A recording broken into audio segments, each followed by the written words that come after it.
في أوضة في بيت عيلة الشيخ رمزي كانت مقفولة من سنين، 20 سنة بالتمام. الناس كلها كانت فاكرة إنها مخزن، حتى العيال الكبار معرفوش عنها حاجة، لحد ما في يوم حفيد الشيخ قرر يفتحها. ليه؟ لأنه كان بيدور على كرتونة ألعاب قديمة، بس اللي لقاه ما كانش لعب. أول ما فتح الباب شم ريحة غريبة، عاملة زي ريحة حاجات مكمكمة ومبخر. دخل جوه لقى صورة كبيرة متعلقة على الحيطة، صورته هو. صورته هو وطفل، ومكتوب تحتها بخط كبير: اللي جوه هو المفتاح، بس لازم يفتكر.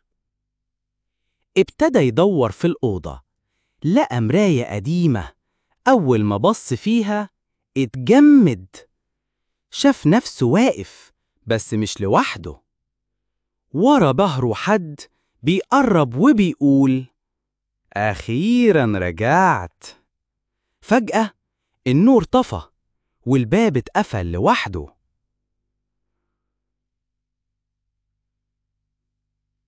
تحب تعرف إيه اللي حصل بعد كده؟ استنى الجزء التاني قريب جداً. بس قبل ما تخرج اعمل لايك وسبسكرايب، وقولي في الكومنتات: انت تقدر تفتح باب مقفول من 20 سنة؟